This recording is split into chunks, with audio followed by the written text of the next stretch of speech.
All right, you made it this far to episode 6. Now we finally get into the framework. Question is, what am I learning, or what are we learning? And what is this framework that I've been talking about for years? That's the most simplest, effective way to utilize meditations to be able to free the mind conflicts, free the old programming, and the ability over the years, even recently now, I'm still utilizing the framework as to how to observe and what is it I want to break free from.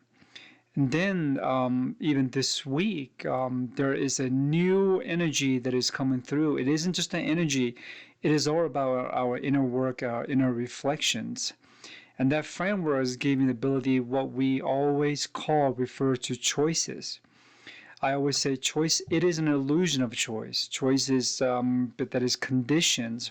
It's not really quite a choice. When we have fear, and we make those decisions, that's coming from fear. That's not really a freedom of choice. That's just a conditions of choices that we make. So the idea of freedom and liberation of the mind is observe and what is it our way of thinking condition. Then when you're free, there is no space or room for any negative constructs. There is no choices at all, and you make the decision and you get to choose the experience that you want to experience. And it takes a lot of work and a lot of practice. So let's go to the most simplest framework. The framework that I really teach and guide through is the same patterns as you have within you. You already have those. I have those. Everybody have those. We might have a different family, different situation, different environments, but there is a patterns that we all go to the same constructs. And you get to observe and listen to your thoughts. So thoughts isn't just a conscious way of thinking, like I'm making things happen or I'm thinking of something. I'm thinking about recording this.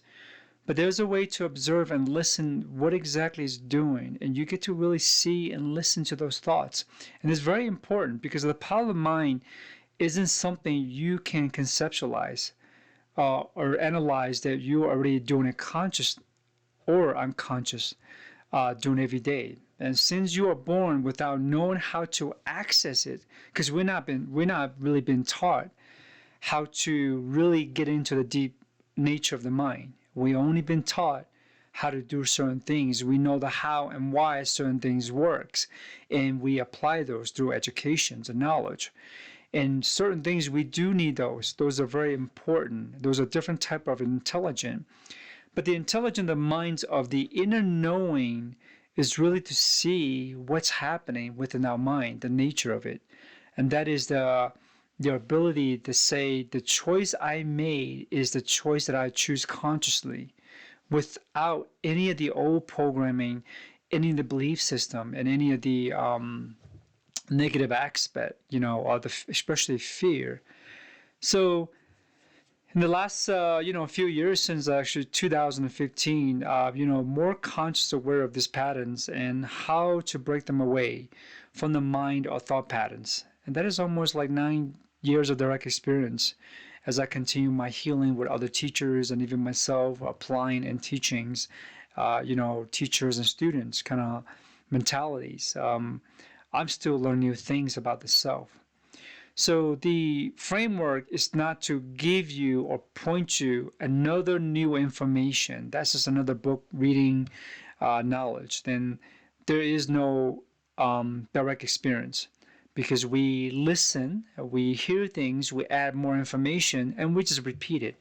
Oh, I learned this, I learned that, and basically this really doesn't work. Why it doesn't work? We don't really apply it. And applying it isn't something very difficult. It's something you already know within you. I just pointed out to you where it is to look for because we have that. We have the ability. And sometimes we need other people outside of ourselves to point us to those directions. So through your own direct experience, you will learn the 4 simple steps. All of these play in the same patterns as you become more aware of it in meditation practice. And you do have to integrate them to your life. You cannot just meditate and not integrate them.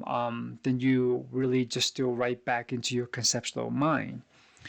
And what I mean by patterns is our thoughts actually cycle through the same memories along with the past and new experience, right? So meditations help us, first of all, get into this awareness to how to observe and what are we observing? The mind. And then we see patterns through cycles of different memories that usually come from the past. And then within the present, we have a comparison because the present gives us something to look at whether we think about the future or create the future with imaginations. We're able to go back to the past and say, what is it? And there's no need to overthink. There's no need to overanalyze. It's so simple. And maybe that's the ancient ways of teaching. And maybe I was fortunate enough to have this ability and this tool came to me in applying to my own life. And now I can share it with you and others. And very simple. We don't need to do so much, making so much work and so much efforts and little or no results, because the freedom of the mind is so powerful and so important that we really want to eliminate those negative thoughts.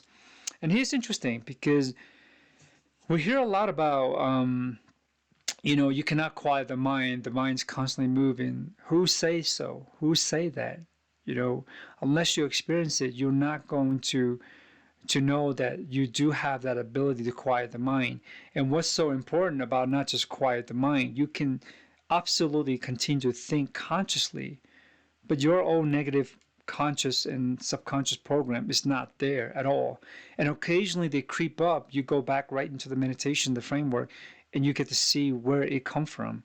And that's the truth of getting to the root cause of our problem, the program, right? So the problem isn't you.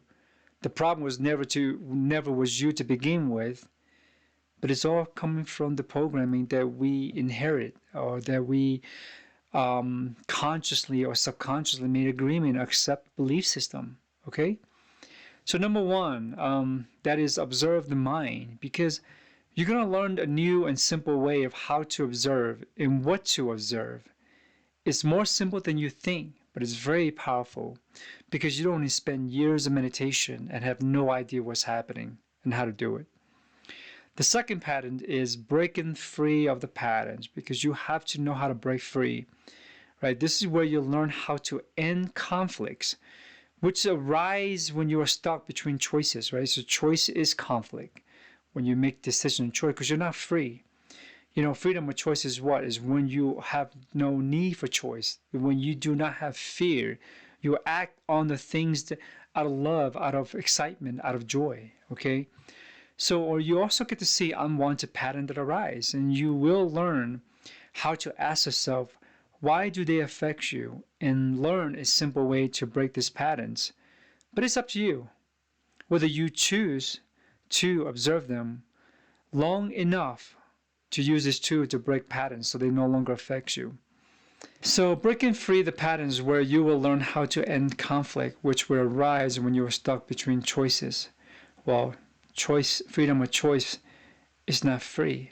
It costs us our ability to really liberate the mind because it costs us from our conditions, especially our fear. And as you will learn how to ask yourself, why do they affect you? And then learn a simple way to break these patterns. But it's up to you, whether you choose to observe them alone enough to use this tool to break the patterns so they no longer affect you, or you just continue to meditate and just maybe find some peace and quiet of the mind, which you can without doing anything. But if you really want to break negative patterns and fear, overcoming fear, have more courage, you do want to break those patterns, and you get to know exactly how to break free them. Okay, so the third one is reprogramming the mind. Okay, so we hear about the monkey mind. Why do you want to reprogram or tame the mind if you don't know how to break free? Because we're just adding more knowledge, adding more belief system. So with the power of the mind, as I refer to, is not the power conceptualized, but how effective and powerful that you have the ability to reprogram it. But it takes discipline and practice. What works and what doesn't work in this process is based on who you are and your own personal experience. And this is something, a catch-20, right? Because we always, the way I look at things is that people use marketing aspect, right? Here I am sharing something, maybe a secret or maybe not a secret, maybe it worked for me. But we're trying to be very politely and make sure that we are not responsible for your problem, which we ain't. We are not responsible for your problem. But does it really work? Does it really be effective? Because it's easy to say that it doesn't work because you are not who I am. It doesn't work because your personal experience is your personal experience. That is untrue. Because we know there's certain part in life, or we call God a universal source. We share the same conscious intelligence. We have the same capability and ability. If it works, it works. And I know it works. But yes, you do have to put some work in, right? Just like anything else. Without putting the work, you cannot question why it doesn't work. How did you apply it? Did you really apply it? Did you really make it work? Did you want to make it work? If you really want to make it work, it will.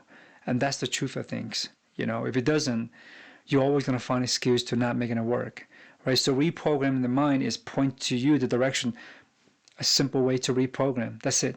Nothing hard, nothing difficult.